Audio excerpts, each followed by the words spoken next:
Okay, my Mickey says it's 5:30, so I'll call the meeting to order. Let's have the roll call, please. Sure. Chairman Kroll, Here. Vice Chairman Bach, Here. Commissioner Williams, Commissioner Hovda, Here. Commissioner Dibble is absent, Commissioner Schrader, Here. Commissioner Zarguni, Here. Commissioner Miller, Here. and Commissioner York. Here. Quorum established. Will you read the opening statement, please? Sure. Good evening, everyone. After I have read this opening statement, members of the public will be asked to speak regarding items on the agenda during public comment.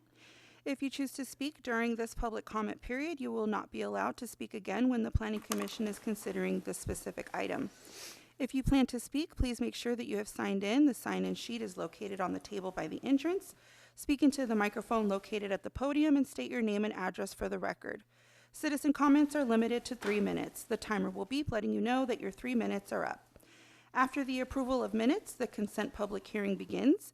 Consent items are those items which staff has given a recommendation of approval. Before staff reads the consent items into record, the chairperson will ask commissioners if they would like to discuss specific items from the consent agenda. If the commission chooses not to pull any of the consent items, then staff will proceed to read all consent items into record, and the chairperson will announce that the public hearing is open. After the public hearing, the chairperson will call for a motion for final action or recommendation to City Council. If the commission chooses to pull items from the consent agenda, then staff will read all other consent items into the record for action and proceed with the remainder of the public hearing. Staff will give a presentation along with a recommendation on all non-consent agenda items. The chairperson will announce that the public hearing is open after staff's presentation for the specific item. The applicant will be given an opportunity to speak first. After the applicant's presentation, those in support or in opposition of the item will be provided an opportunity to address the Planning Commission. Please keep in mind that citizens are only allowed to speak once per agenda item, specifically if you already spoke during public comment at the beginning of the meeting. Once everyone has been given an opportunity to speak, the applicant will be given an opportunity for rebuttal, and then the public hearing will be closed. Staff shall also be given an opportunity for rebuttal. The commission may further discuss the case after hearing from the public. After discussion, the chairperson will call for a motion for final action or recommendation to City Council. Thank you. Thank you, ma'am. Is there any public comment at this time?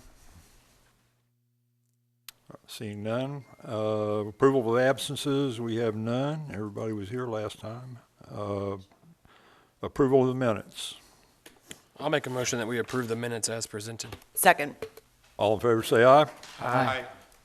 Opposed? Okay, moving on to Roman numeral 6, consent public hearing. Since we have a large audience tonight, how many people are here for item 11? Okay, and how many people are here for item 13? Okay. If it's okay with staff, why don't we pull those from the consent agenda, and we'll hear all the rest of the items on the consent agenda. Okay. Okay.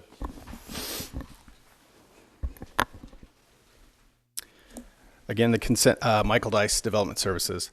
Again, the consent public hearing items A and B, I'll read into the record. Andrew Damas will go ahead and do C. So item number 2, under A, plats, we have Kings Landing, conditional preliminary plat, 446.408 acres. Item number 3, Signs Family Track, Block 1, Lot 1, conditional final, 5 acres. Under time extensions, number 4, Delmar College West, final, 85.34 acres. Number 5, The Lakes at Northwest Unit 2, final, 22.23 acres. Number 6, Padre Harbor Unit 1, final, 22.14 acres. Number 7, Calle del Oso Subdivision, Section 3, final, 8.55 acres.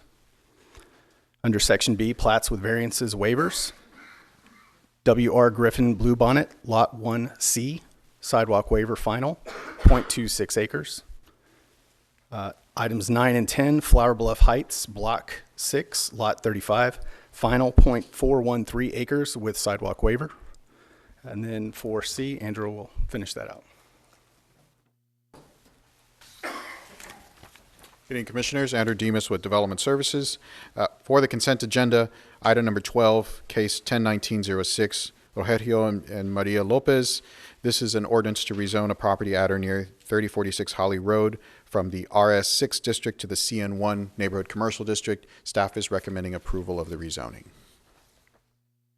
And I'm assuming all the plats meet the, Yes, all the plats meet the state regulations and the UDC requirements. Technical Review Committee has recommended approval. thank you.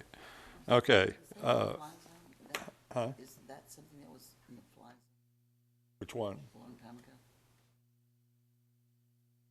The last one. Am I thinking the wrong place? Yes, ma'am. So on the Oh, Custor. Lopez case, it is not within any ACUs. Okay, yeah. All right, so we're going to open the public hearing on items 2, 3, 4, 5, 6, 7, 8, 9, 10, and 12. Anybody wishing to speak on those items? Seeing none? That includes the Lopez property? Yes. Yes, I would like to. Will you come up to the podium, please, and state your name and address? Good evening. My name is Randy West. I live at 3040 Crest Colony Lane in Corpus Christi. And my house abuts right in back of Holly Road where the proposed zoning change is going to be. And I have no problem with it being changed to commercial. My main problem was that we have a lot of low-income housing and party areas around that area, and I just didn't know whether it was going to be used. I think it's supposed to be used for a sporting goods apparel store or something. Staff can answer that question. That is correct. The Myra Sporting Goods business that's currently located on Ayers is relocating to this site. So it would be the site of their new embroidery Letterman jacket style of production, along with other Little League gear. That is going to be half of the site. So half of it will be developed with this small shopping center. The other half will remain vacant, but as part of the process of propping the land for a future sale, it is also being rezoned to commercial. Okay. We just hear a lot of noise, especially on Friday and Saturday nights from the party rooms over there on Custor's, and it's just, I don't need anything like that across the street. I am for commercial development. I'm retired from the County Appraisal District after 30 years, and I think the highest and best use of that land would be commercial, and so I have no opposition against it. Okay, thank you. This is neighborhood commercial, so it does have some restrictions on bars and Okay. those types of uses. And that was my main concern. It's neighborhood commercial. Okay. Yeah. Okay. That's all. All right, thank you. Thank you. Okay, anybody else wishing to speak on those items? Yes. Is this the next one also? Yes, ma'am. If I talk now, can I talk later? No, ma'am. If you wish to speak on that particular item, please come to the podium and state your name and address.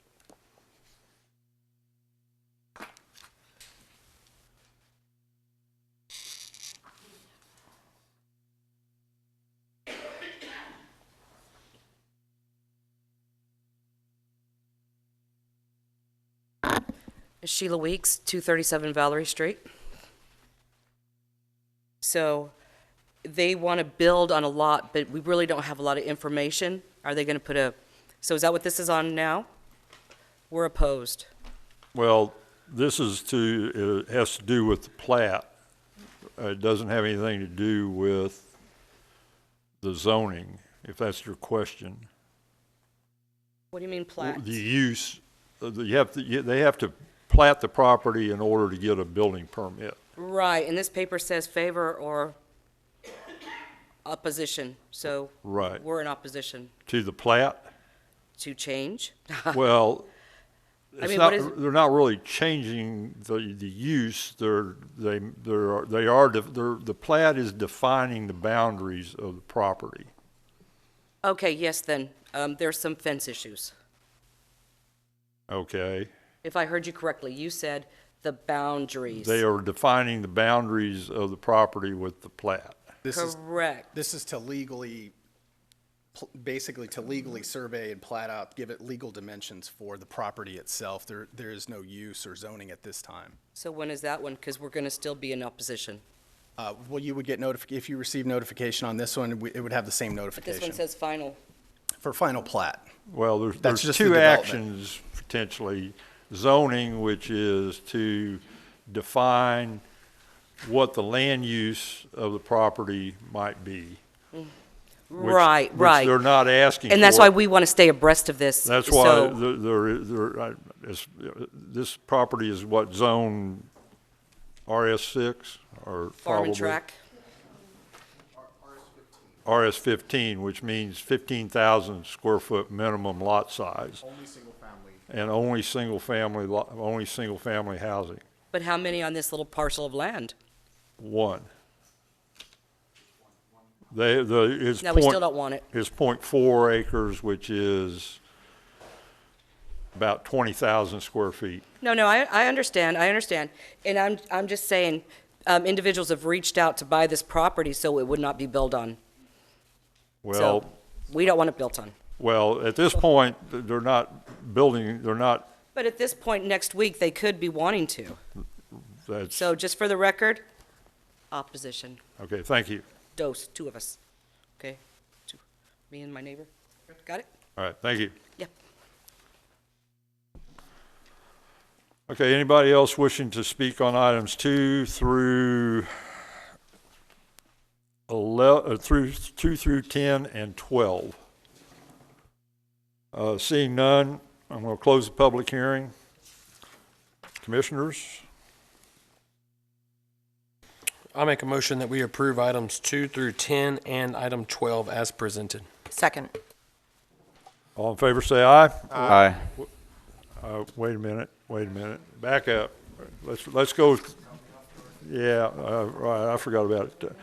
It's 2 through 10 and 12 minus items 6 and 10. I re-motion. No, We have another. Mr. Arguni has to, I'll make a motion that we approve items 2, 3, 4, 5, 7, and 12 as presented. Second. all in favor say aye. Aye. Okay, moving on. We'll have to vote on item 6 separately because Commissioner York needs to abstain. I'll make a motion that we approve item 6 as presented. Second. All in favor say aye. Aye. Opposed? All right, moving on to item 10, which Commissioner Zarguni needs to abstain. I make a motion that we approve item 10 as presented. Second. All in favor say aye. Aye. Opposed, same sign. Okay, thank you. Moving on to item number 11. Thank you, Mr. Chair. Good evening, Commissioners. Andrew Demas with Development Services. Our first zoning case of the evening is a request by Cal Allen ISD. This is a rezoning from the single-family district to the RM1 multifamily district. So here we have a large aerial overview of the subject property. This is just south of Labani Park, just to give you some perspective of where we are in the city. So here is a closer aerial view. As you can see, there are some single-family homes located to the west and to the south, and you have an existing apartment complex to the northeast. Land use-wise, as you can see, there is medium and high density identified to the northeast. The property is currently vacant. It was formerly a building for the school district. It was their purchasing office and I believe some storage of small vehicles. So that is why on future land use it is still technically identified as a government use because it is still under ownership of the school district. So here is a view of the subject property from Mountain Trail. To the east, to the south, and to the west. Of the 21 notices mailed out, we received 1 in favor and 4 in opposition, which is just under or about 8.5%. So the zoning pattern for the area, the majority is zoned single-family residential. There is one small pocket of duplexes that was done in the 60s. This was right about the time of annexation. And on the other side of Interstate 37, of course, you have various patches of commercial. And as mentioned before, you have the one apartment complex constructed in the early 80s to the northeast that has general commercial zoning. Now, UDC requirements would still come into play. So the property where it shares a boundary in this location with single-family residential, they would be required to install a buffer yard. There would be setback requirements, especially when getting into the height of any structure. As we've mentioned in past cases, once you cross what we call the 12-foot mark, the 13-foot and above, for every foot you go up, you must set 2 feet off of the property line you share with single-family housing. We also have, of course, our standard parking requirements. Any apartment complex for 1-bedroom units, it's 1.5 spaces, 2 and up are 2 per. And of course, you have visitor parking, which is 1 space for every 5 units. We still have standard UDC requirements of landscaping, screening, lighting to protect any surrounding properties. Now, as far as utilities are concerned, we do have access to all major utilities. And based on the information submitted, staff is recommending approval of the RM1 multifamily district. I would also like to note that the applicant did request to have this case tabled to the December 4th hearing. We received an email earlier this week. It didn't state a specific reason of why the tabling, but they did indeed request it. So I just wanted to make the board aware. All right, thank you. Commissioners, any questions of staff regarding this item? Yes. Okay, RM1, how many units are going to be in that complex? So RM1 has a maximum density of 22 units per acre. So just running the numbers, that's roughly about 74 units. But keep in mind that very rarely do we see an apartment complex especially built to that maximum dwelling unit, because you have to account for parking, landscaping, and those shared areas of infrastructure. So while, yes, the code may say 74 units is your threshold, usually it's a little bit below that to account for all of those shared features like parking and infrastructure. Going to be limited to 2-story building? The only way to limit that, the code itself does have a maximum height of 45 feet. So that is the cap on how tall the buildings can go, just code-wise. What is usually the major playing factor is that 2-to-1 setback. If they go too tall, close to that single-family residence, that incurs a larger setback. So you end up essentially running out of real estate of how far back you can push the building. It is 3.38 acres. Any other questions of staff? Okay, with that, I'm going to open the public hearing on item number 11. Is the applicant here to, will you generally let the applicant make a presentation and then let others speak? Is the applicant here? Okay. All right.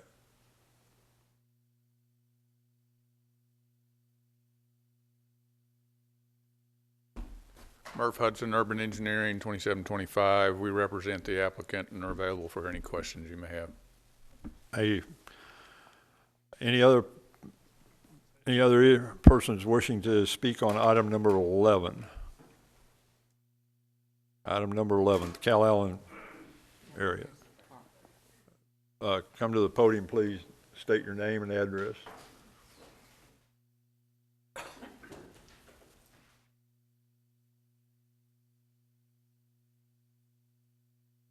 My name is Raymond Kern. I live at 5217 Avenue C.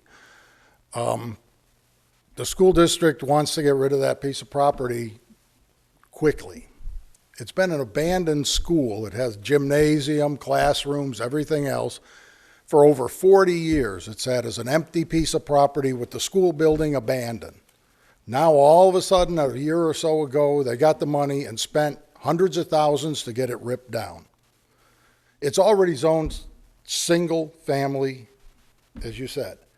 There's 13 single-family residences that surround that property as it sits right now. I'd like to see it, and I believe most of the people who are here for this item would like to see it stay zoned as single-family. If you look at the map, and that there's 3 streets that bound that property. There's an unfinished or an alleyway easement running on the back that the school district used to use as an alleyway that connects Avenue A to Avenue B. If they'd approve that to a street, it would be more than easy to put 12 homes on that property based on the size of it, without them having to allot for street space, because that alleyway exists. It's probably a utility easement of some kind running through there. There's, so you'd have 4 streets, the houses would all face streets. You could easily squeeze 12 houses in there. Squeeze, I mean, acres, 43,560 square foot. At 3.3 something acres, that could give you 10,000 square foot lots, because you've already got the streets. You're not having to give up land to put in a street. They already exist.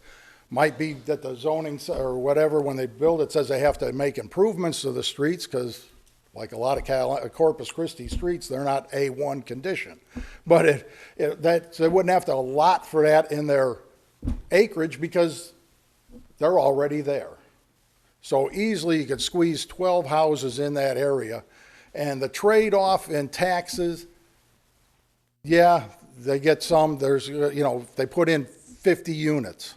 How many students are going to be in that unit? Most apartments are single or newly married people. How many children are coming out of that?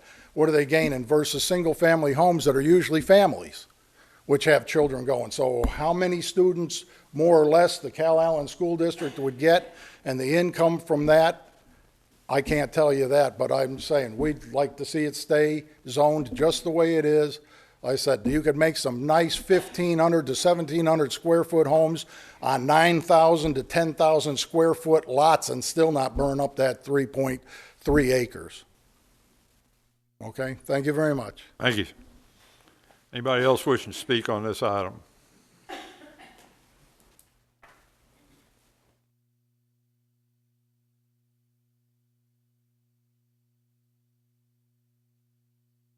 Thank you, ladies and gentlemen, for hearing us. I'm Bill Shigerick, 5201 Northwest Trail, and I'd like to voice opposition to this zoning change, primarily for the reason I've been there quite a while in that area for nearly 20 years, and it's a pretty much all single-family dwelling.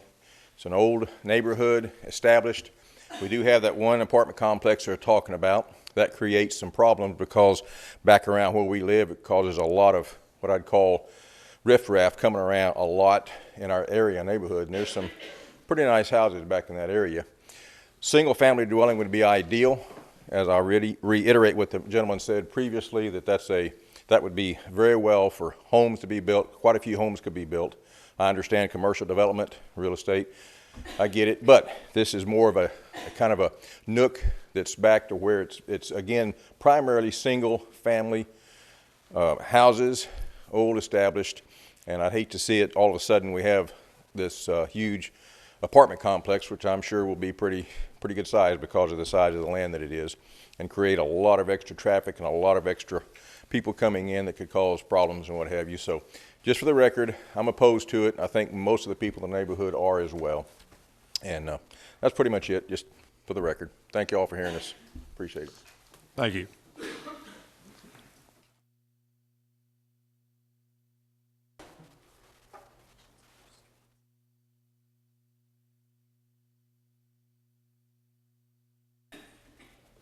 I'm going to bring this down. Good afternoon. My name is Myrna Rodriguez, and I reside at 5217 Avenue B, directly in front where this so-mentioned multifamily complex will be built. I have lived there for over 34 years. I'm a tax-paying resident. I've raised my 2 children there, adult sons who moved away from Corpus Christi for their own personal reasons. My home is located approximately 1 block away from an already existing apartment complex, South Fork, and since its official operation as a business, because an apartment complex is that, it's a business. They're there to make money to rent out their apartments. Our neighborhood has had several burglaries and many, many visits by the police, ambulance, and fire department over the past 15 years. Since I am now retired, I have seen an increase in vehicles using Avenue B, as the gentleman mentioned, to use that access little road, what used to be the school, to get to the South Fork apartment complex. They drive by like they're going late for work or whatever. Anyway, I made the time to visit with the police officers who are always parked there now, even now that the school building has been torn down, and asked him, "What are you looking for?" And he said, "There's drug dealers over there. They've been there for many, many years. We know it. Our neighbors have been affected by that. I've known of some neighbors who lived in the neighborhood who were affected by that, by the drug dealers that were available to their small children. I've seen that. I've witnessed it. I live right in front of that property. I believe that with another multifamily complex to be built facing the existing homes that are there, my neighborhood will decrease in property value, and our street already has asphalt problems. None of us has ever complained that the streets have never been repaired. In 34 years, I have never seen any asphalt resurfacing of our streets that surround that property. With an increase of traffic, I'm sure we will need it. I'm in opposition of the request made by Cal Island ISD to rezone RS6 single-family district to a multifamily district. Thank you for your time. I appreciate the opportunity to speak. Thank you, ma'am. Anybody else wishing to speak on item number 11? Thank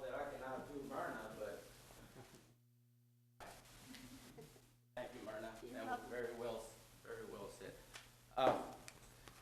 What prison? My name's Henry Yepes. I'm at what's your address, sir? 5209 What? Avenue B. Who owns or who's over that the prison right there for Cal Island, the neighborhood of Cal Island? What prison is this? I know it's a dumb question. Well, it's Council District number 1. Council District number. Is he here today? I don't believe so. Okay, I've been looking for him.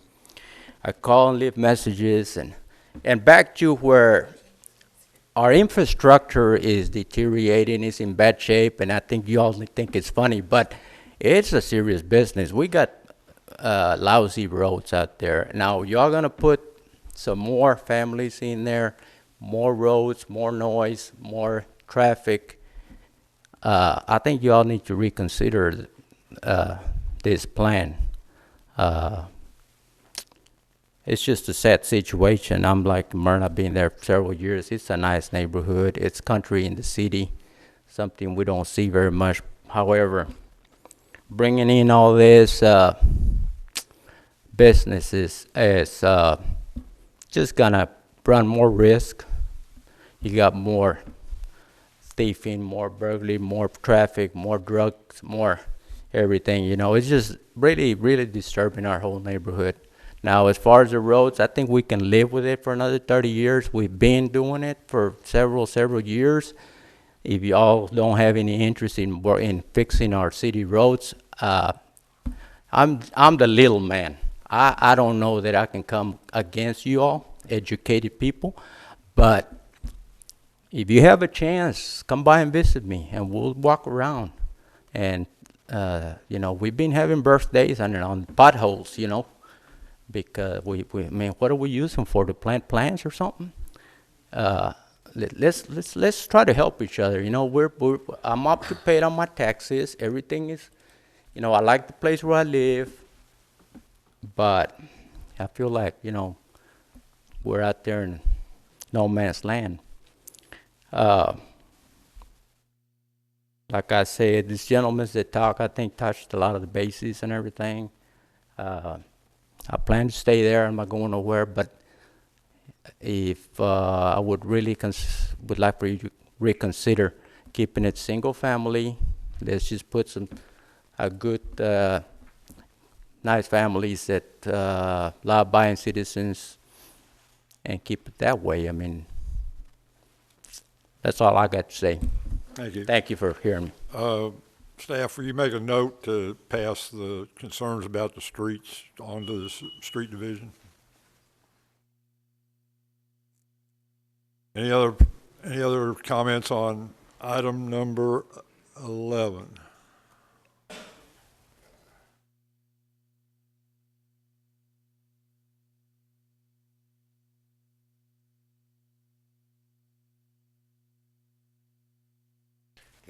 Good evening, y'all. I don't know how long my voice will last. Ansel Lynn Williams, 5222 Northwest Trail. I've lived out there 35 years. I had kids that walked to the school y'all tore down.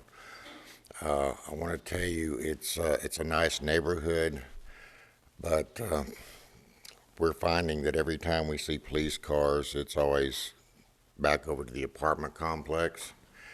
And the thing that bothers me the most, if y'all would ever, or go out there to look at it, if I got my calculations right, on the northeast side, you have the apartment complex y'all mentioned less than 100 yards away. Why in the world would you want to put another apartment complex that close together? Money is the only thing I can think of. That's my concern. We're doing this for money. Not for the people who live in the area, people who've been there paying their taxes the whole time. It's money. That's what I have to say. And I really hope y'all leave this single family. I really do. It's a nice neighborhood. It's the highest place in Corpus. You have a good view. You think you're in the mountains on the backside of Northwest Trail. You can see the deer walking up in the winter to drink out of the river. Nice place. But we don't need it vandalized. We don't need the burglaries. We don't need people stealing gas out of our cars and trucks. And it just kind of puts a sour note when you have to lock everything up in an area. When you first moved in, you didn't even lock the doors. It's just sad, and I really don't want to see more of it. Thank you for your time. Thank you. One more time, item number 11. Okay.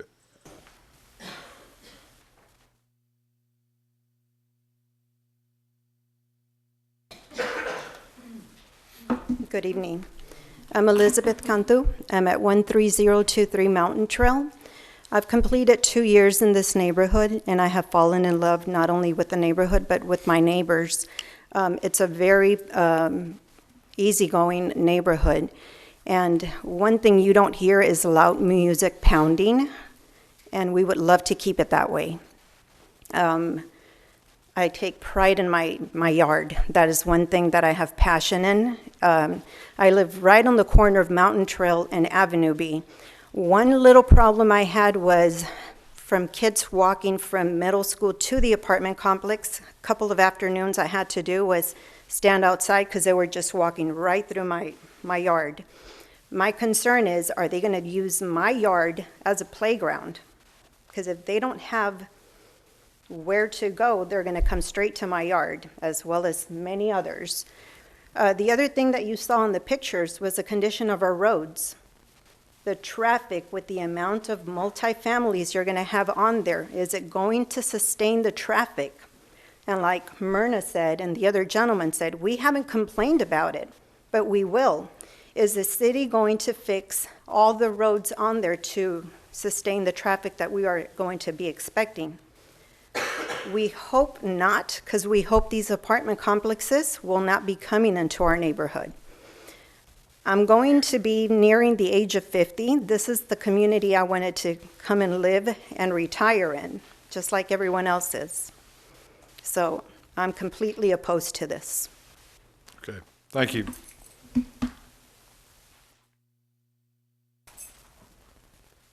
Anybody else wishing to speak on item number 11?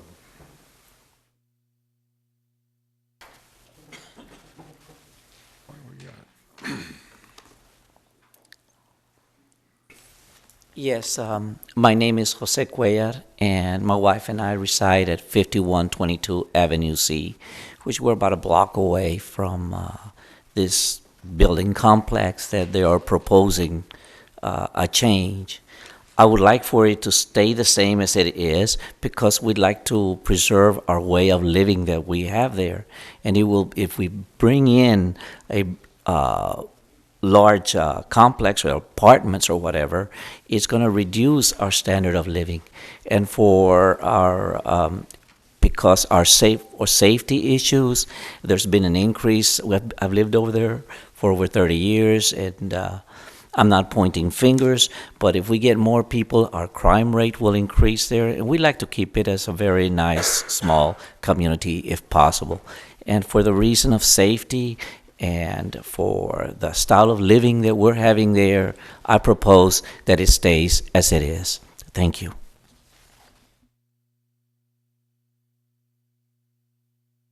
Thank you. Anybody else wishing to speak on item number 11? Going once? Okay, that I'm going to close the public hearing. As stated earlier, the applicant has requested that this item be tabled to December the 4th. Yes, sir. Meeting. So do I hear a motion to table this item till December the 4th?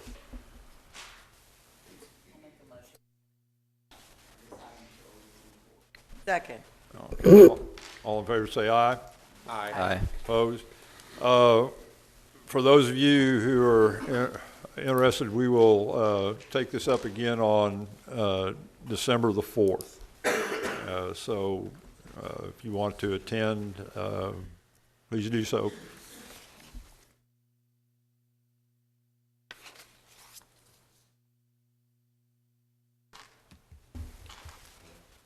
All right, moving on to item 13. Yes, sir. Thank you, Mr. Chair. Again, Andrew Demas for the Record Development Services. Our final zoning case for the evening from the Ed Rochelle Foundation is a request from the RS6 Single Family District to the CI, which is the Intensive Commercial District with a special permit.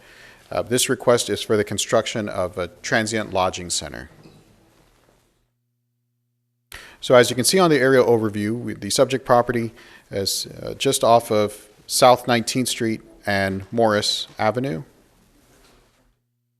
Here is a closer view of the subject property. This is the former Lamar Elementary School that was constructed in 1941. As far as land uses are concerned, very similarly to the last case, since this is a former school, it is still considered a public, semi-public use and a government building on our future land use. As you can see, surrounding land uses are a mixture of high-density residential and medium-density single-family homes. So here is a view of the subject property, which again is the former elementary school. To the east, which is the St. Joseph's Catholic Church. To the south, which is a row of single-family homes. And to the west. Of the 70 notices mailed out, we received 0 in favor and 1 in opposition, which constitutes less than 1%. Now, as far as you can see, a sea of zoning changes that have occurred over the years, which is this is an older part of town, so it is imaginable that you will see several zoning changes that have occurred through the decades. A majority were transitioning from single family to multifamily, and as you can see in the 80s, transitioning back to single family.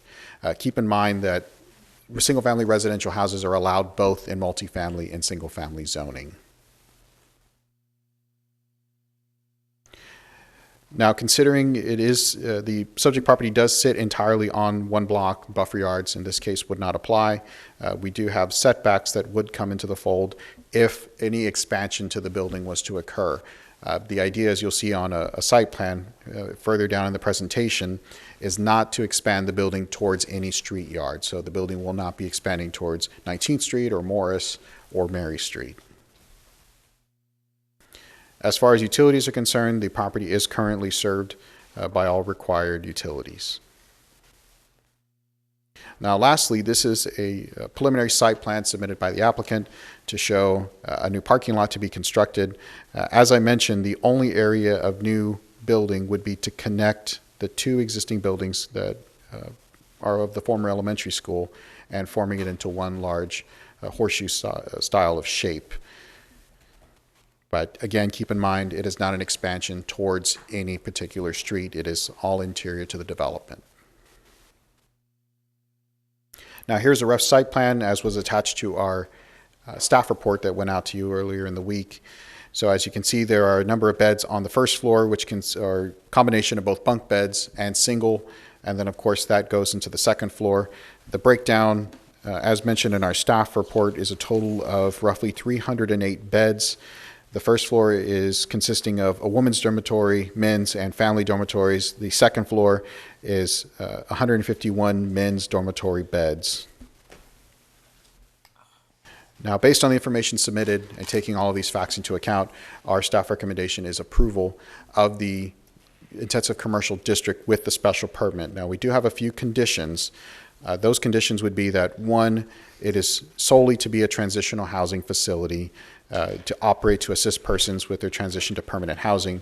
Two, the facility cannot exceed 308 beds, which is consistent with the site plan submitted. Three, this cannot be a soup kitchen or public feeding, so this is not the type that you may see in other style of social assistance where a person is going in for a meal. In this case, it is a place for them to have temporary housing.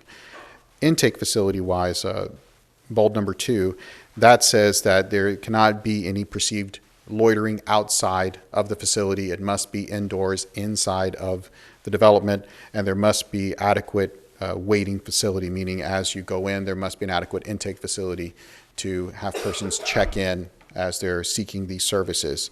3, there must be security provided and monitor the site at all times. These are very similar conditions that we used on the Salvation Army facility, and they have worked thus far. So 4 is landscaping. So there is quite a few oak trees that are along both Morris Street and 19th, and we would like to see those oak trees maintained and kept. 5, there is a very small lot that is located to the south and west of the property that is currently a parking lot. It is the former school parking lot for the old elementary school. We would like to see that use continued in our recommendation as an overflow parking lot. And lastly, there is a time limit which does say if a complete building permit or any type of application is not submitted within 24 months, this special permit will expire. And with that, I'd be more than happy to answer any questions you may have. So I must have missed it, but the kitchen and dining facilities, where are they? Kitchen, dining, yes, sir, on the first floor. It would fall in this area. There is a proposed small coffee shop. There is a proposed commercial kitchen to feed those that are residing at this facility. So, and there is a dining area. All of it internal to the building, so there would be nothing outside of the building. On the site plan, we also show this is the exterior recreation area. To match on the previous site plan, the kitchen would be roughly in this location. It doesn't seem like you have 308 beds in there that kitchen facility is, unless they eat in shifts. Yeah, I guess so. All right.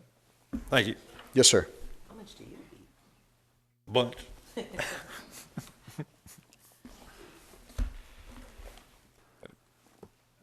Any questions of staff? Commissioner Schrader. Yes, sir. Mr. Demas, the commercial intensive with the special if the special permit is expires or vacated, what does it revert to? It would revert to the commercial intensive district. That's a very good point. So when we were initially reviewing this for our staff recommendation, we were posed with a question, either to look at the CN1 district, as you'll see on your screen to the north, or to look to the CI, which has been applied twice to the south.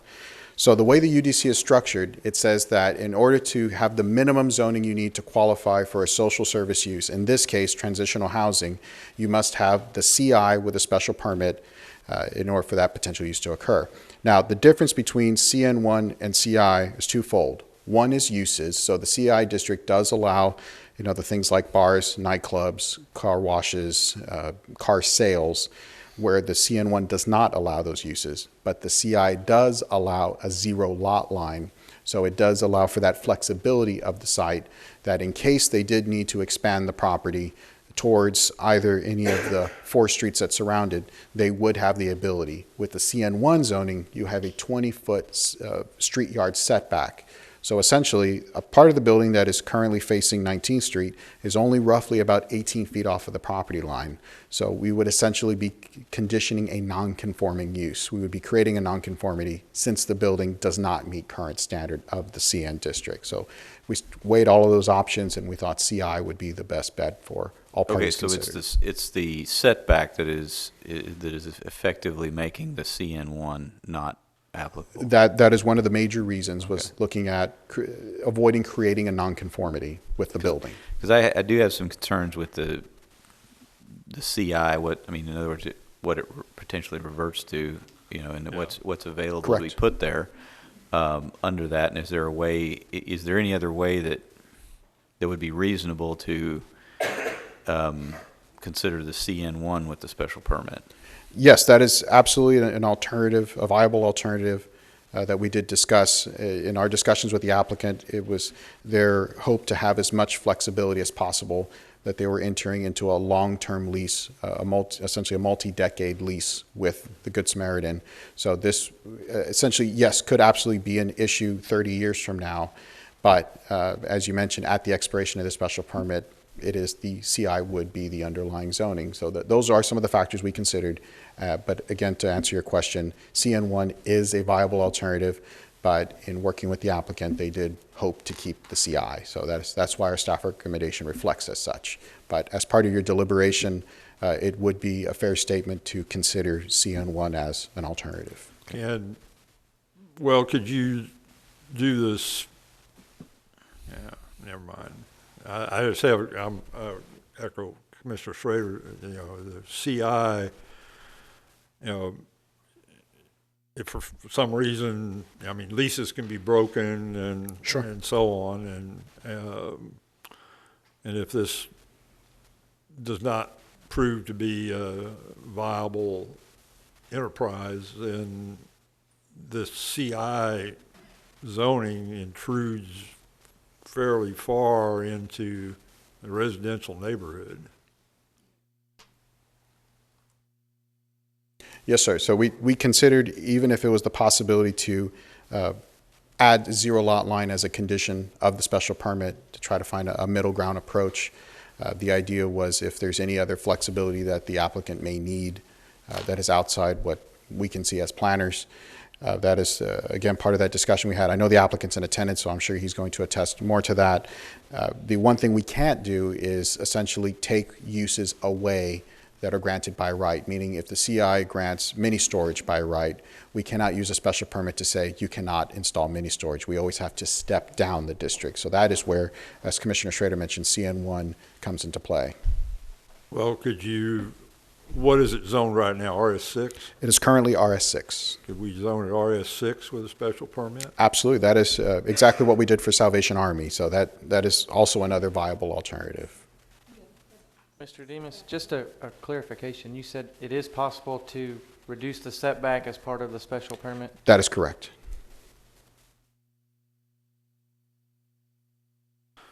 Any other questions of staff? Then I'm going to open the public hearing. Thank you. First, we'll hear from the applicant, and then from everybody else.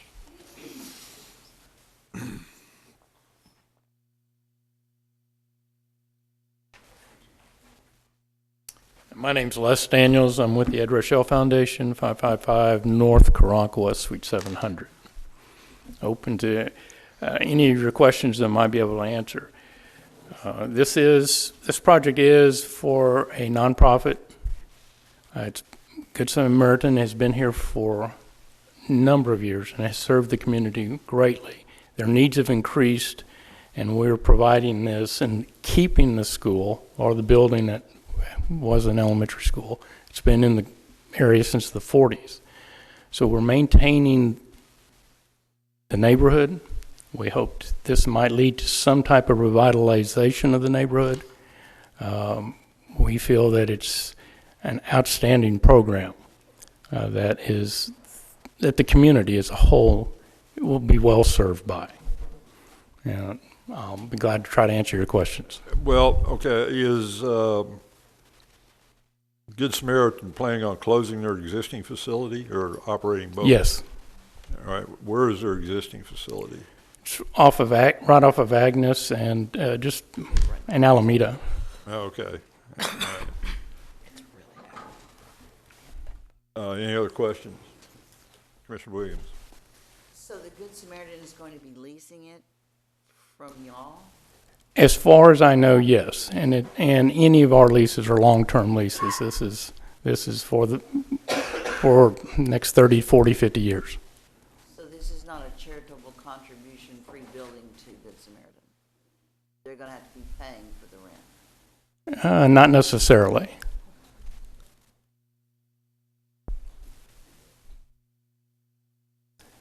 And with regard to the zoning, yes, we would like to see the CI.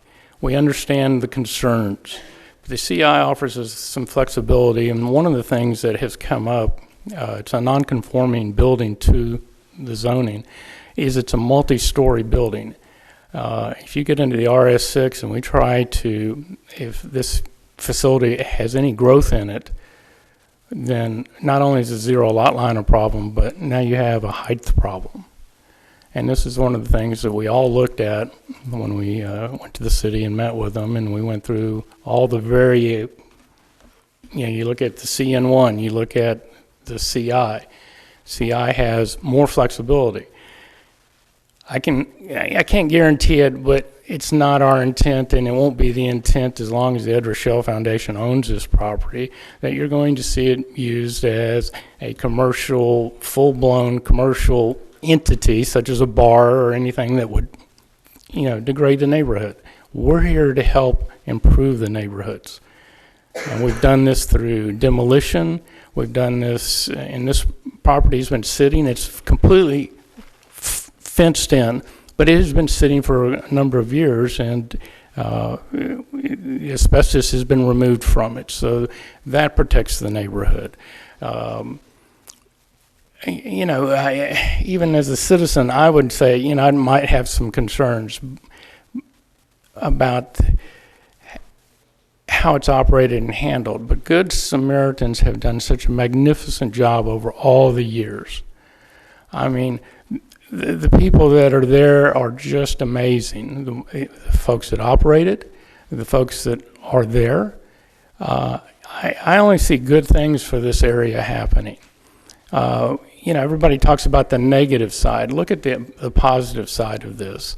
We're reusing a facility that's really a rather pretty facility. We're going to keep all the landscaping. We're going to maintain the trees.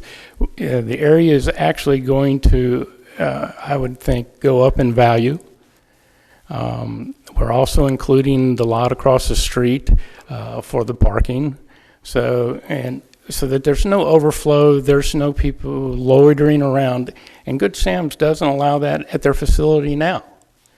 I mean, it's a very strict operation, and they do a fantastic job, and their folks, I know for a fact, they have a landscaping grounds crew that travels all over this city, and they have several of these working out in the field.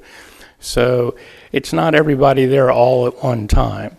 They also have a second-hand store that they utilize. So this is why we feel, from a foundation for another nonprofit that might not be able to afford this, we're going to make it affordable to them and to increase the neighborhood. The majority of our members of the Ed Rochelle Foundation have roots back into these neighborhoods. So we want to make sure that this is a good thing, and we know it's going to be a good thing. There's a significant amount of money that's going to be spent on this project, and we hope it's the first step in revitalizing the neighborhood. Can I answer any other questions? I have a question for staff, though. You brought up a bar with the St. Joseph's Church there. What's the distance from a church to a bar? It is 300 feet door to door.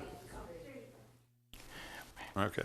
But it's also by right-of-way. Also by right-of-way. So it's how it measures, the door-to-door by TABC is how the pedestrian walks, not how the crow flies. So most of this property would be encompassed by that 300-foot. I wouldn't want to speculate officially, but I would say, depending on how you orient the doors to face any particular street, of course, if it's across the street, crossing South 19th, you're well within 300 feet. But if doors were to be aimed towards one particular corner of Morris or 20th or a very corner of Mary Street, you may be getting close to outside of that 300 feet. All right. Yeah. Okay, any questions for Mr. Daniels? Well, thank you very much. Thank you. Okay, so anybody wishing to speak with regards to item 13?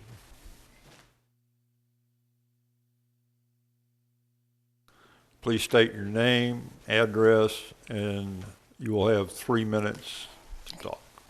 My name is Angelica Corona. I live at 411 16th Street, which is this right across from the freeway.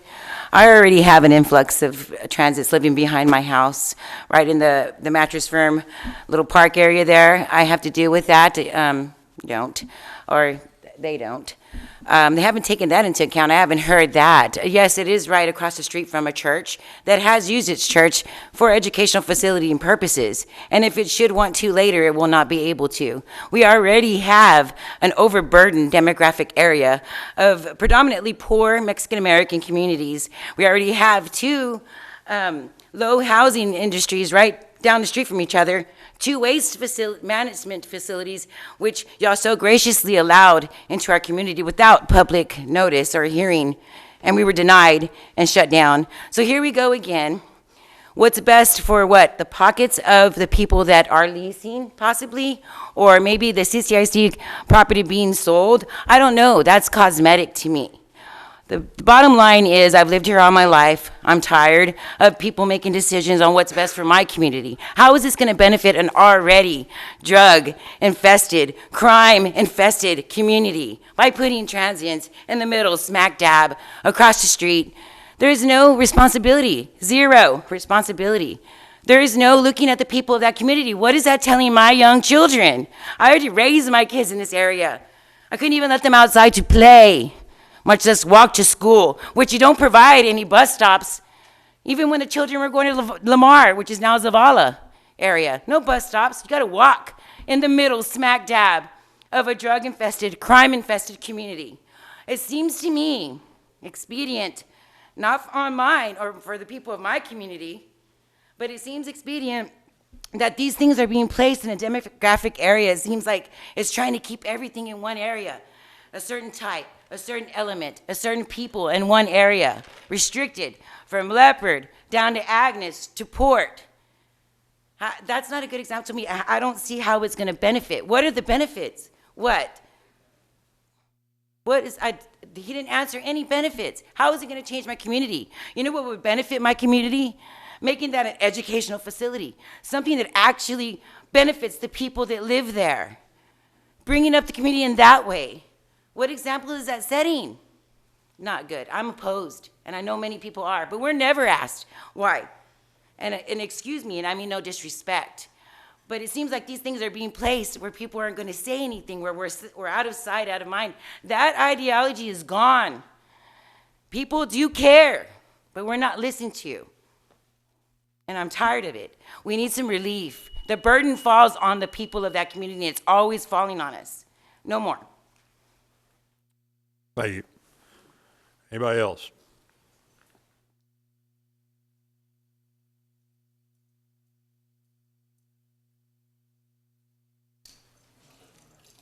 My name is Arnold Tapia.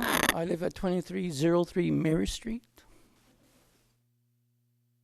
Within the actual Lamar campus, there are 6 drug houses right now.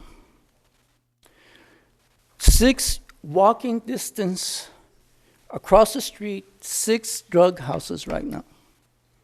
They've been there for a while. They've been there for a good while. How does it serve the homeless to bring them into this situation where they, if they want to, They can just cross the street and get drugs.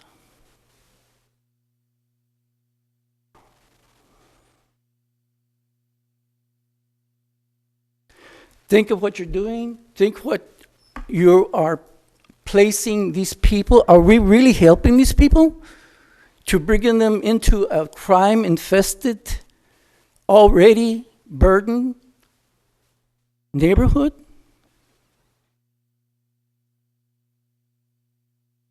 There's 6 houses, drug houses around this campus. That's not counting down the street. That's not counting the other block. We are already overburdened. This is along with the drugs, there's prostitution. High prostitution. I don't know who has a higher prostitution, whether Leper Street or we do. But it's one of us too. We are infested with drugs and prostitution. You want to bring these 300 souls into the middle of that? What purpose would this serve them? If they can walk just across the street to 6 different places and get drugs.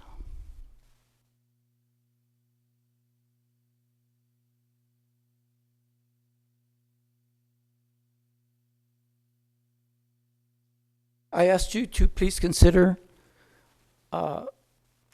yes, we need to think about the homeless.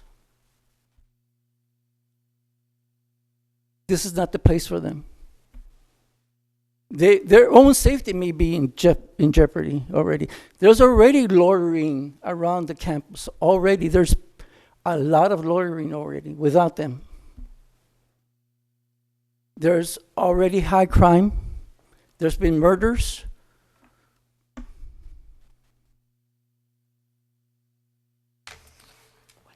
We hear all the time gunshots coming from the neighborhood, coming from these drug houses. Will these people who are 300 souls put in the middle of this, are we helping them there? When we ourselves are in danger, I mean, it's like, I don't understand. I don't understand the logic behind bringing these people. Your 3 minutes are up, sir. Thank you. Thank you. Anybody else wish to speak?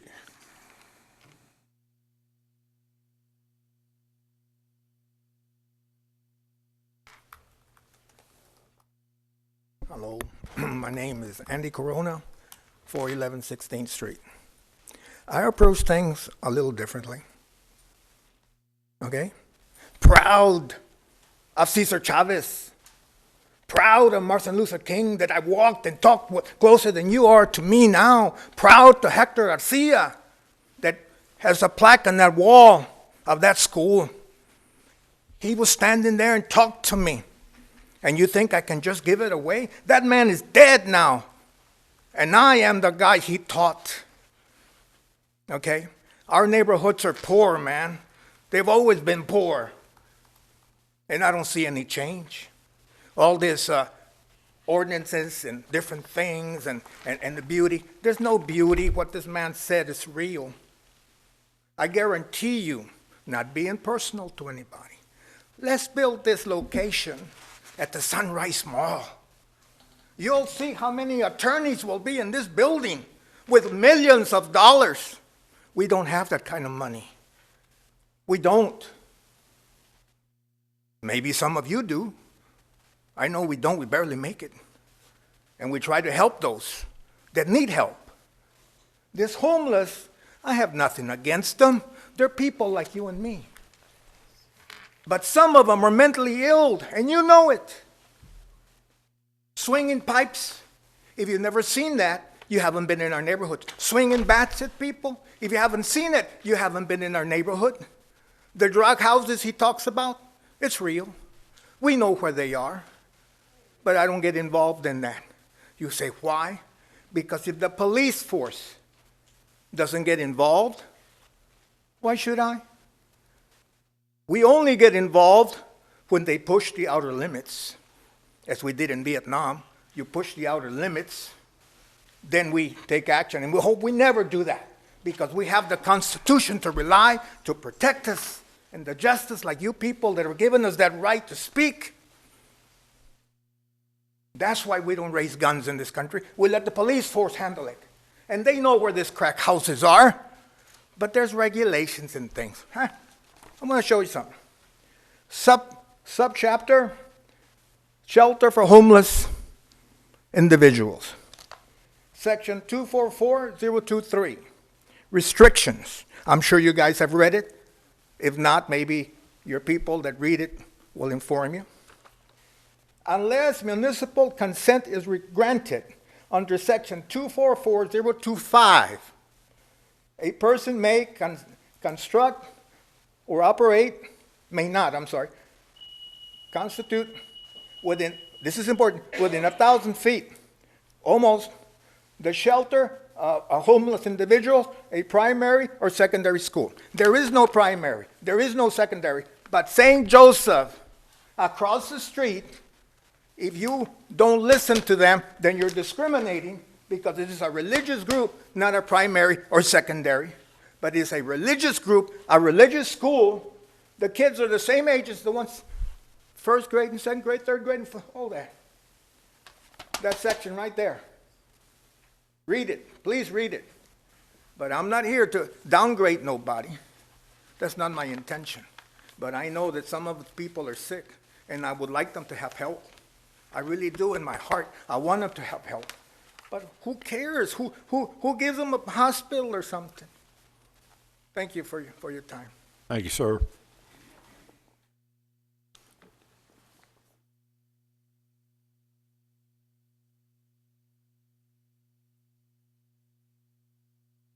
Hello, my name is Priscilla Rivera at 2504 Marguerite Street, and I oppose this decision on the homeless moving into our neighborhood. We already have the neighborhood, like everybody's saying, is bad. This is not going to fix the problem. Then you have 2 government housing projects on each side that it doesn't show on there. You have Wiegand's, and then you have Navarro. What about the kids that are in that neighborhood? What about the kids that are going to be in that area? What about when they go to the store? Did they tell you the church right across the street that people go to on Sundays?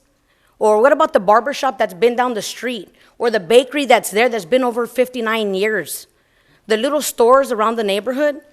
Did they even consider telling you, what about in the homeless? They don't turn anybody away. What about the pedophiles? Are they even really actually thinking about the kids? Are you? This neighborhood may be run down and it's bad. All they're doing is making it worse because it hasn't gotten better. What about my grandkids? To go over to my mother's, father's, uncles, cousins. I have family all in that neighborhood. We've grown to see this whole neighborhood already go bad. This isn't making it any better. This makes it worse. If I'd ask each and every one of y'all, drive by that neighborhood. Literally, drive by there. Y'all are not gonna want to, because not even I want to. But I grew up in that neighborhood, so I know what it is. People, okay, they send out notes, letters, to what? Old people that can't come and sit down and listen and speak. They may not agree to all this, but they're not gonna come and sit down because they're already old. They got jobs. Some of them are retired. None of us here got a letter, but we were here. We're here today to speak up for the neighborhood. If y'all want us to sign a petition, I guarantee you I can get everybody in that neighborhood to sign it. I don't agree. I oppose this. I really think y'all should reconsider, because this is for our kids, not for the homeless. Thank you.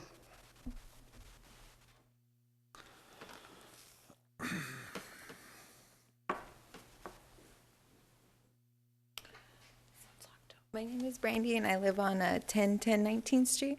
I lost my mother recently, so I took over her house. And I live by myself, and my brother lives 2 houses down, and he lives by himself, and he's only 18. We kind of take care of each other, but it is a scary neighborhood. You know, I work 2 jobs to maintain, and coming home trying to run inside already with, you know, strangers asleep in my front yard, and my little brother trying to, you know, push him off of, you know, for that way I can park and get in. I do believe this is going to worsen the neighborhood. The drugs are freely everywhere. It's not something you buy. The other morning at 7 o'clock in the morning on my way to work, I saw a dog run by. It looked like somebody gave him drugs, couldn't run straight. It's a really bad neighborhood. 2 feet away from me, there's always a stranger. Barely standing, eyes open, about to fall. There's usually paramedics at the corner. There's usually different men that are asleep in the streets, just right 3-5 feet away from me. I'm scared for my life. I live by myself. I have no one to watch me, protect me, and something homeless like that, it's gonna get scarier. There's gonna be more freely people walking around, and this place is about 4 minutes away from walking distance from my house. So if there was anything we can do to not have this happen, I'd like to know. Thank you. Thank you.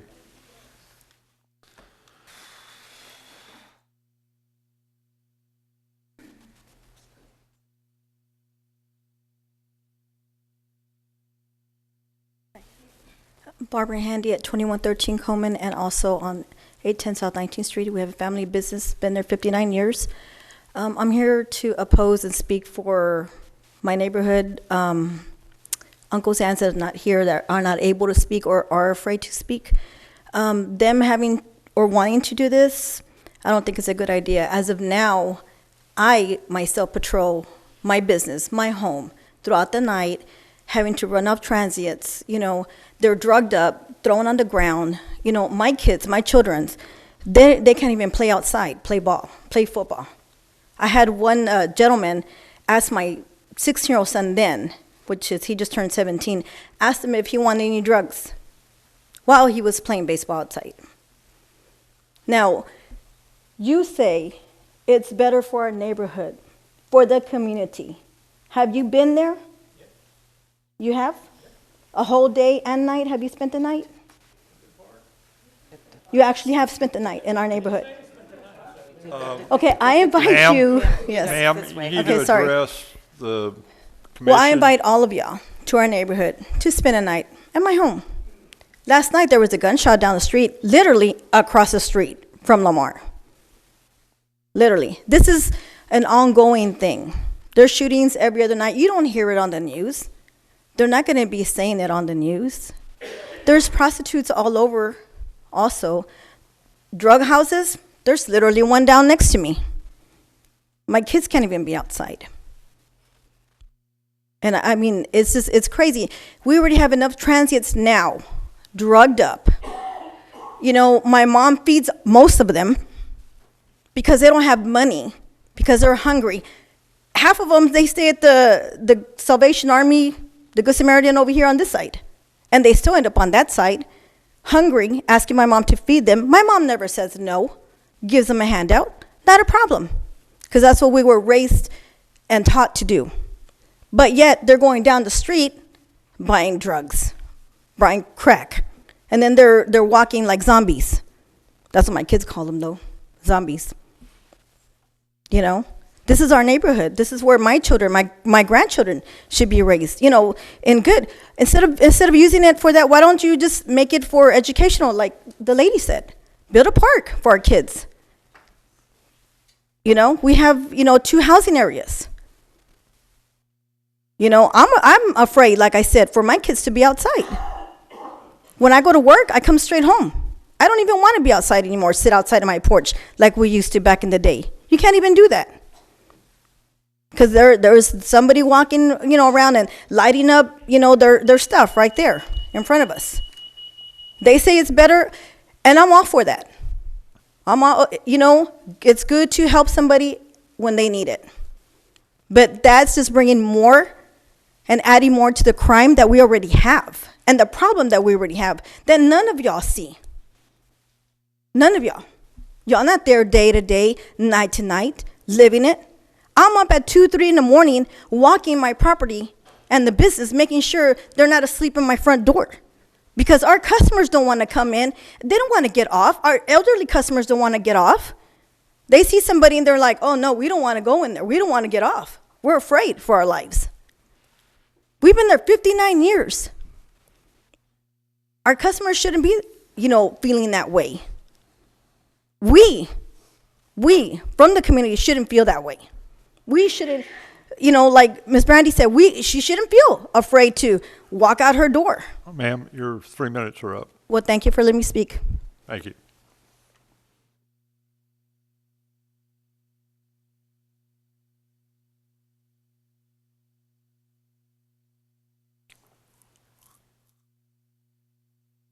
Good afternoon, ladies and gentlemen. My name is Edward Marines. I live at 2323 Mary. This is pretty upsetting. Like all the people have said. A lot of people didn't say, St. Joseph Church is right across the street. This is sad. St. Joseph had to put gates and lock it. What's a church for? To go and relieve your pressure 24 hours? Now it's locked because a year ago, somewhere down the line, there was a notice, transients are coming. They were there on the door already. And they're going in there doing their whatever, peeing and pooping and looting and everything. That's only that one little portion. Imagine the rest of the portion. That's sad. Everything else they said, believe us. I lived there 59 years. I served for my country, and I want to serve for my city, and this is my community. I lived there 59 years. I oppose. Thanks, sir.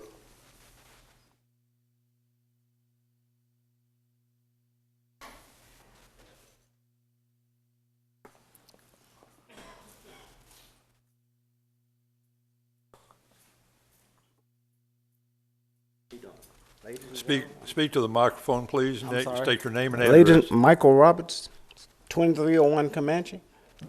I'm not exposed to any imagination, but I do live in the neighborhood. I'm not a drug user, never have been, never will be. I'm an ex-military man. But I live in this neighborhood, and I see what goes on around here. And I'm you know what? I'm not against the homeless, about helping them. By any stretch of measure, I'm not against that. But I mean, why put, there's a lot of drug users, and like I reiterate what he said. There's a lot of drug houses around there, a lot. I know of them myself. So why, I don't want that in the neighborhood. Because I mean, you can't even walk down the street without being accosted by somebody.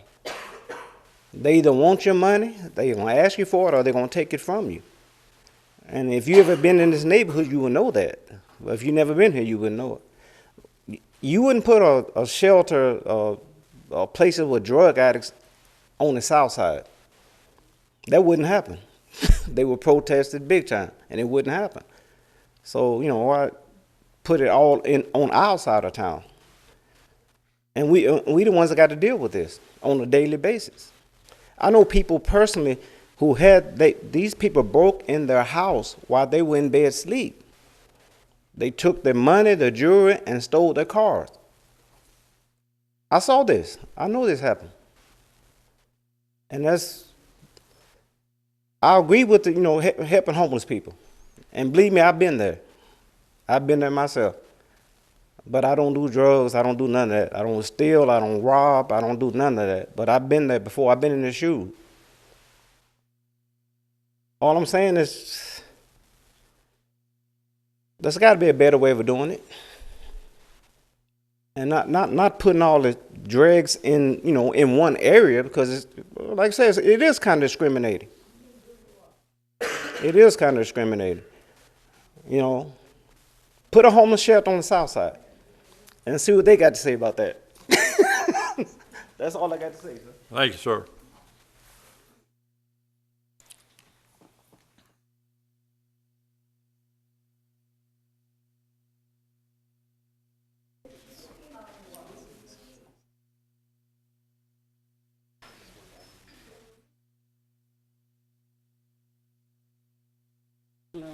My name is Barbara Steyers. I actually live at 2203 Marguerite. I live right at the corner of 19th Street and Marguerite. So there used to be a Cantu Bakery, which they just tore down, and then that's Lamar Elementary.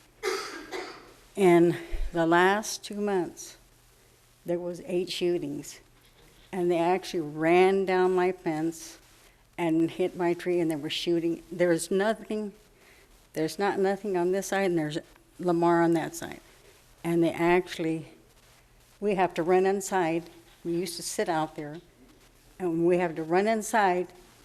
And the good thing, our bedrooms are on the opposite side of the house because they're shooting against our property. And then they ran over the fence, hit into our pecan tree, knocked it down, and and it's just a lot of drug dealing. I mean, a lot of those people, I could say who they are. I don't really know all their name, but the thing is, what would happen to me? What would happen to my sister that has cerebral palsy? And then, this is a crazy thing. My sister collects cans. She goes to an adult daycare center. They came in there and stole her cans. They stole the rake. They stole the lawnmower. And they come over there, yank them with, I hate to say my brother just passed away a few days ago. Somebody's over there in the yard trying to yank the lawnmower from him, saying it's theirs. And my brother, I said, why would you do that? You don't know if they have a knife or something. He goes, well, I didn't think. I just started grabbing it, and the guy's fighting over with him. And I mean, this is just ridiculous. And they're saying, okay, it's for the Good Samaritan. But why put him in a housing area that's really in bad shape? And the thing is, it's really went down a lot more. And like where the Good Samaritan is right now, there's no housing. There's no housing there. But to put them in Lamar Elementary in front of St. Joseph Church, and like the bakery and everybody actually went to school to Lamar. And I'm a senior, and some of these others are. And the thing is, it's too dangerous to me to actually put this Good Samaritan there because like the other man said, okay, everybody, do you have a quarter? Do you have a dollar? Do you have this? Do you have that? And then they want to sell you this, they want to sell you that. It's just a bunch of baloney. And the whole thing is, the neighborhood has went down so much.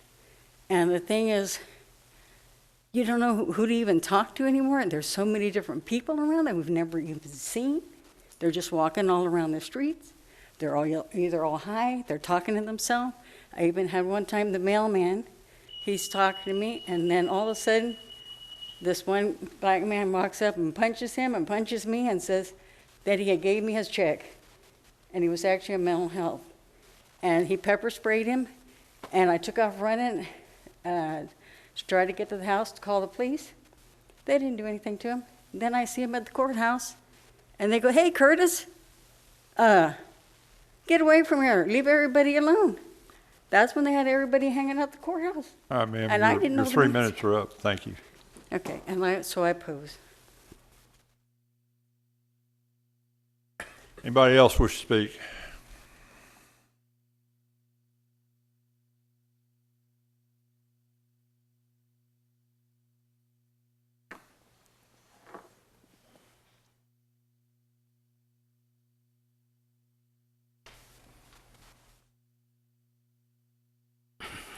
Gentlemen, my name is Jose Mendez. I'm a founder of the Westside Business Association, WBA. I'm also a member of the Chamber of Commerce, 5817 Crestford.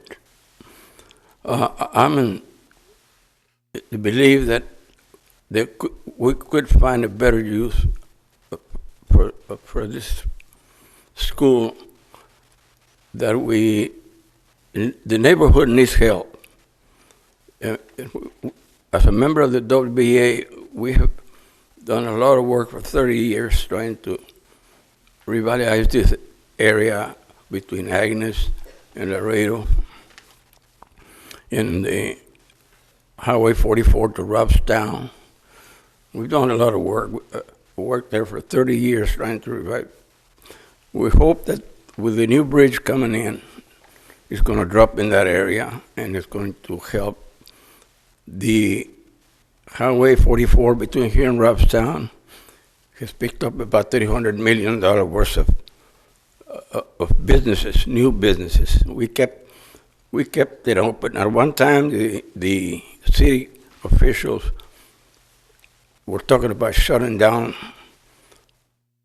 Agnes in 44 for no reason. We kept it open, and now I'm sure that over $300 million worth of buildings and overpasses are being built between here and Robstown. And I'm in support that to help the homeless. Always work to help, but we could, I'm serving in a committee that we're trying to find a solution to place our homeless somewhere else, not there. This is not the place to put them. Thank you very much. Thank you, sir. Anybody else wish to speak?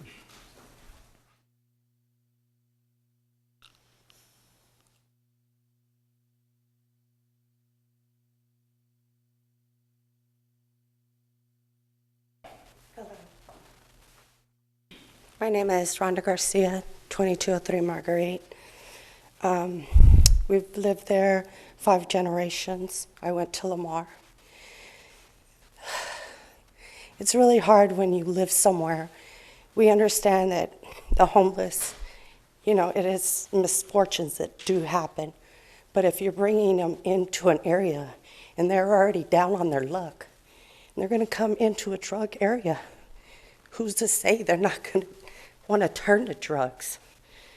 You know, because that's where we're bringing them to. We're bringing them into where there's prostitution, everything. And that also lowers our value of our houses already.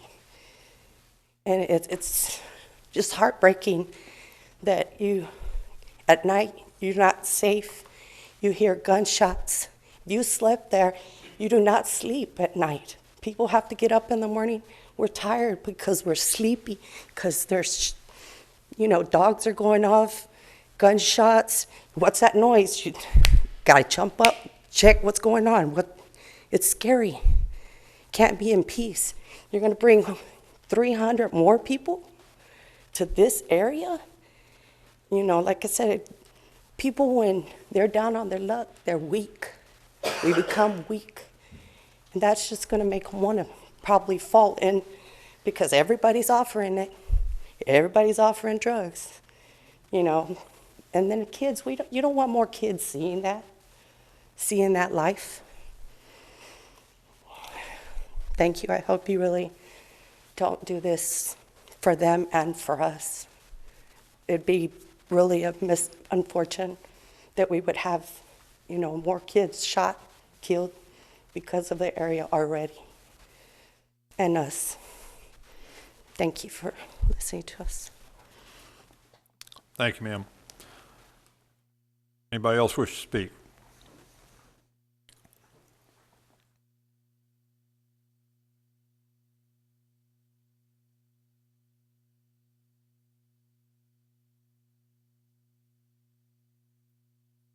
Hi, I'm Carol Murphy.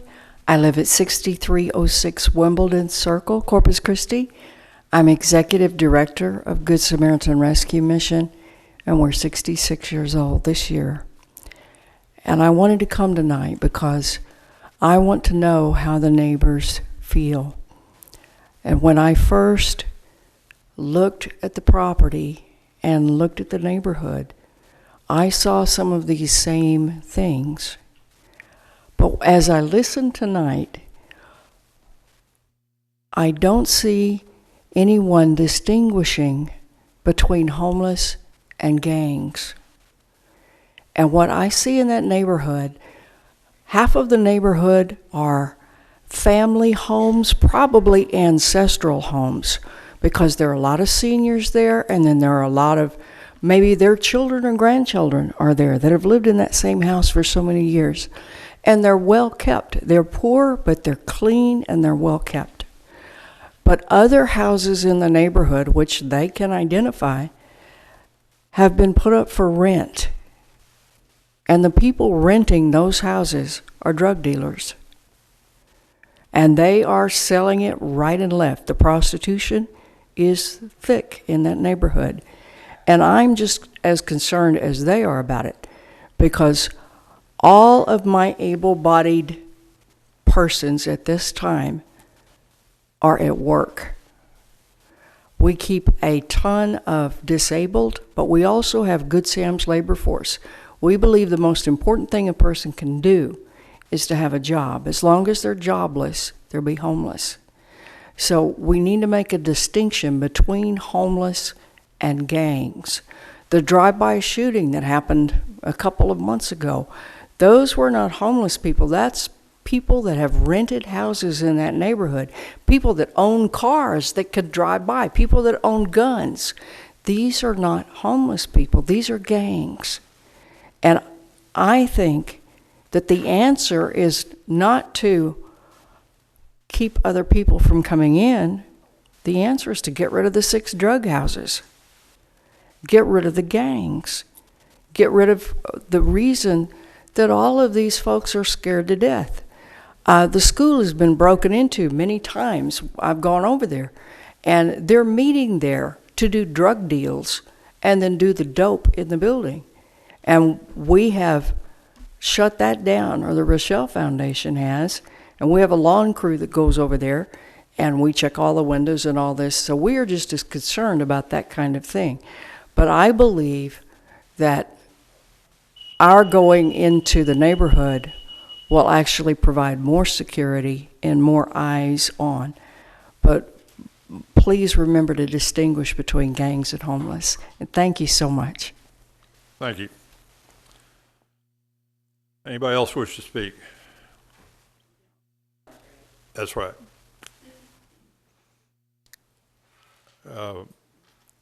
Okay, seeing none. Mr. Daniels, would you like to comment on any of the things you've heard tonight?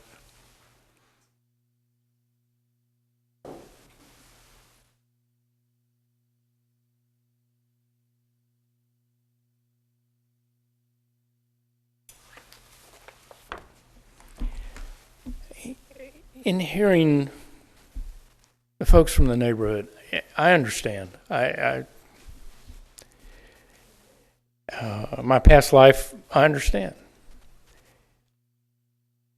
I also believe, as Carol has said, that you have to distinguish the difference. And if you see how Good Sam operates, these folks work.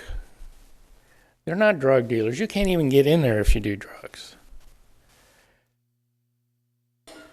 You know, there is an added point of security when the facility is being used and not it's just not sitting there and becoming an eyesore, which it has over the years. It's going to be a beautiful place. There's going to be activity. And when you don't have activities, then yes, the drug dealers or gangs or whomever, prostitutes, they have a place to go.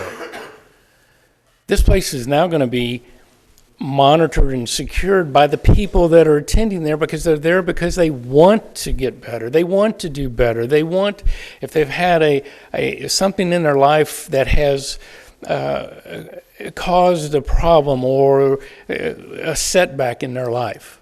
These folks are there because they want to be. I heard one of the neighbors say, a park. I can't even go to a park in Corpus Christi.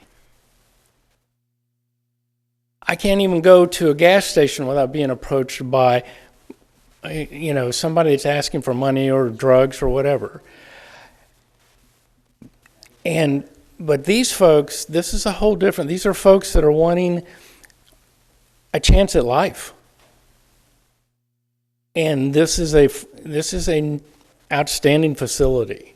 And yes, we're asking for the CI1 because yes, we may have to, as things dictate, it may need to change. Some structures may need to be added or modified. We're looking for that flexibility in this. And as this moves forward, I know the neighborhood has voiced their opposition. They're voicing their opposition, and they're free to do so. But I think there should be an opportunity to make things better. And that's all that's being asked. And from our point of view, we're just asking for the CI so that we have that flexibility in the future. And it is our intent to maintain it and not to degrade the neighborhood. And if I can answer any questions, I'll be glad to. All right, thank you. Thank you. Do you have a question of the applicant? Yeah, hold on, Les. And it might be easier if Ms. Murphy joined you, because she maybe could answer some of the specific questions, because as I hear the concerns of the neighborhood, they're more worried about the SP part of this thing than the actual zoning. Ms. Murphy, what are the prerequisites for your clients to come to the facility? They have to be of majority age. We take men and women. We do not house children. They can come in. The police can drop them off under the influence of alcohol. If they come in and they just go to bed. If they do not, then it's a 30-day ban, then a 60-day ban, then no more services. If they come in with drugs, it's no more services immediately. If they come in and they have no money, then they go on our Work for Bed program, and they also apply for work through the Good Sam's labor force. If they don't have an ID, then that's the first thing we do is begin the ID restoration, because they can't work unless they have their ID and their Social Security card. So they go on a program where they help clean up the place. If you go to Good Samaritan anytime, tonight, yesterday, tomorrow, next week, you won't even find cigarette butts on the ground, because each person that does not have a job yet is doing something. They're sweeping up cigarette butts, they're bussing the tables, they're picking up trash out of the lawn where it's blown in. They have to work. They have to show that they're contributing. They can't just freeload. Then if they're offered a labor ticket, and they go to places like, one of our oldest customers is Turner's Gardenland. This week, Wilcox just hired one of our guys full-time. We provide the workers' comp with waiver of subrogation, and this motivates customer companies and individuals to hire homeless because they have no risk. So they can try them out, and if they like them, then they can hire them directly. So it's all about work. We also have mentally ill that come in they're entered in with a caseworker, and we have what we call med call, which is 4 times a day. Everyone must surrender up. Everyone that comes in is searched, just like you are in the airport. You surrender your purse, your backpack, your shoes, your socks, you empty your pockets, and we do that every single time they come in, so that no contraband is coming in, no weapons are coming in. They surrender all of their medications except nitroglycerin and inhalers. And we keep the rest of it, and 4 times a day we have med call, and they come and they line up, and we have their Ziploc bags in storage in a safe, and we give them their bag, and they medicate themselves. This keeps them from trading their drugs, selling their drugs. This helps folks that have mental issues to become regular on their medication where they can become functional. We have to do this. And we have a doctor that comes every Wednesday afternoon.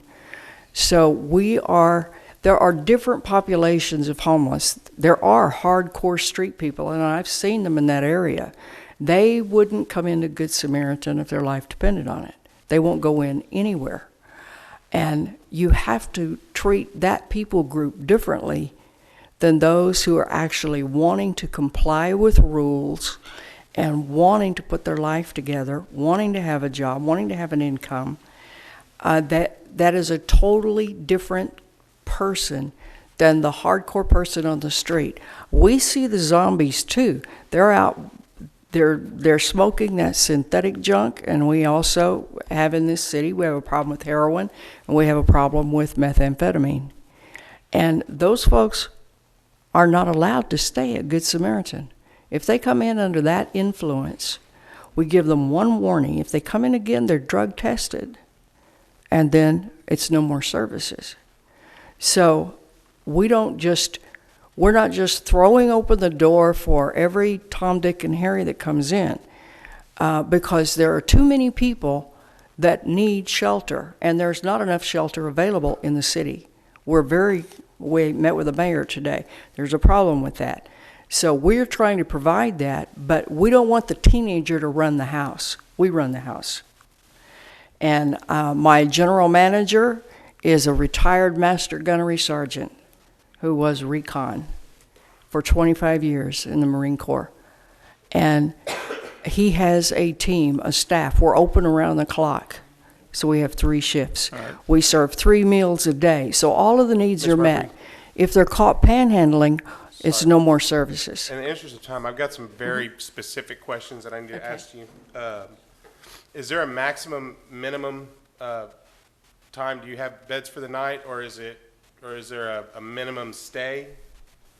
No.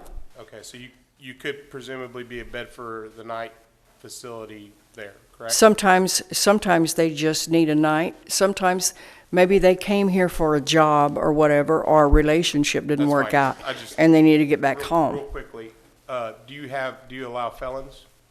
Yes. So do you conduct background checks? No, we work with the corrections department. Okay. And the probation officers come out and work with our staff. Finally, And we have in our labor force, we have companies that will hire felons. Okay. Which is very important. And then I had one other question. There are other guidelines that fall with your agency being connected with correctional facilities as far as zoning issues. That wasn't said to the community at all. But we did not accept any money from them, and we did not sign a contract with them. And we don't accept government funds of any kind. We're allergic to government funds. So it's just donations from the public and from our thrift store. So You cannot tell us without 100% certainty. Excuse me, ma'am. Ma'am.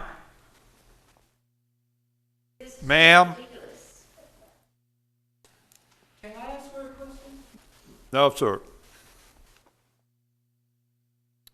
Okay, well, I can't think of my last question that I had, but thank you.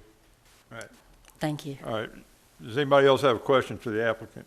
I got one question. You mentioned no more services in several different instances if they bring in drugs. What does that mean? If somebody comes in with drugs, or they come in intoxicated, and you say no more services, does somebody pick them up, or are they just released? Or it means they're not allowed on property. They're not allowed on our property again. And if they refuse to leave, then then we call the police, and they're issued a criminal trespass warning. Thank you. And they can roam the neighborhood. And it's not about gangs. Hey, will you all please be quiet? Commissioner Williams, you have a question? I have one quick, but what's the youngest age you allow there? What's the youngest age? The youngest age is 18. So nobody under 18? Right. Ms. Hobley, you have a question? Oh, okay. All right, thank you. Thank you. Thank you. Okay, with that, I'm going to close the public hearing. Commissioner Hobley. I'm just going to first straight out say I'm voting against this rezoning. Just I'm saying that right out. And I'm going to try not to cry here. I get really frustrated sometimes when we sit up here and developers who don't go out and speak to the neighborhood who you're asking to fundamentally change. It is obvious that this neighborhood is hurting. There is a homeless problem. I respect what Good Samaritan does. I'm very much for all of that kind of development. But nobody has stopped to go talk to the people in this community. You guys just come in and you say, I'm going to come in, I'm going to make a change, and nobody reached out to these citizens. They took the opportunity for a zoning ordinance to come and speak about something that had nothing to do with zoning. I mean, this has to do with the safety and security of their neighborhood, and they are not being served by our city. What happened here today are people trying to find a voice, and they took a rezoning case to address it. And I hope that some of the city staff, the new city manager staff is here, and they are going to do something about this for this neighborhood, because yes, this was Dr. Hector's neighborhood. Yes, Dr. Hector was a part of Lamar Elementary, and he changed everything, and someone needs to help these people. That I went on crime reports while all this was going on. Just in the month of October, there were 40 instances on crimereports.com, and they are all dangerous incidents, gun shooting, drugs, everything that they're saying, and not everything gets posted or called to CCPD. Not everything is on crimereports.com. This neighborhood is hurting. I'm voting against this zoning ordinance, not because I don't believe in what y'all do, not because I don't think that your service is good, but somebody needs to help this neighborhood, and this is not the way to do it, and that's all I have to say about it. Thank you. I have a question of legal counsel. One of the gentlemen quoted some section of some law, 244-023, with respect to distances from schools. Does that particular statute apply to the school at St. Joseph's? Give me a second, I'll tell you the exact statute. The statute is Texas Local Government Code 244.026, and that statute only applies to cities greater than 1.6 million in population. So he quoted 244-023. That's in the same subsection. So that whole subsection, that whole section only applies to cities of greater than 1.5 million? That's correct. Okay, thank you. All right, Commissioner Williams. How many people are the other Good Samaritan? There's going to be 300 people in this one. How many are the other one?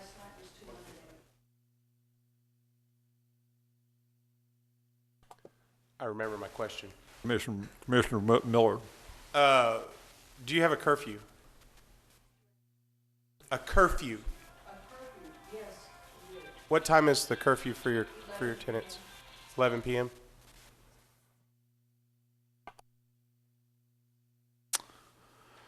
Any other questions or comments of the commission? Do I hear a motion? I make a motion we deny the rezoning request. Second. Motion heard and seconded. I think we need to call the roll, please. So this is deny. So if you vote Yeah. yes, that means you are not approving this rezoning. Right. Okay. Vice Chairman Ball. Yes. Commissioner Williams. Commissioner Hovda. Yes. Commissioner Schrader. Yes. Commissioner Zarguni. Yes. Commissioner York. Yes. Commissioner Miller. Yes. And Chairman Kroll. Yes. Motion passes. Okay, for everybody's information, we are in zoning cases. We are a recommending body. So this will be heard before the city council, and the same notification will go out to, and by state law, the notification area is 200 feet around the property.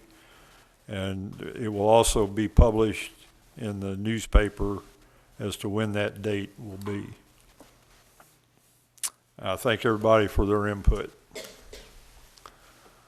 Moving on to the director's report.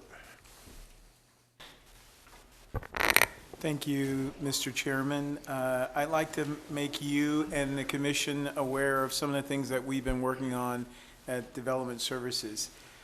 First, this past Tuesday, the city manager pointed out that Development Services has engaged the development community for the purpose of reviewing, evaluating, and hopefully improving how we apply the trust funds.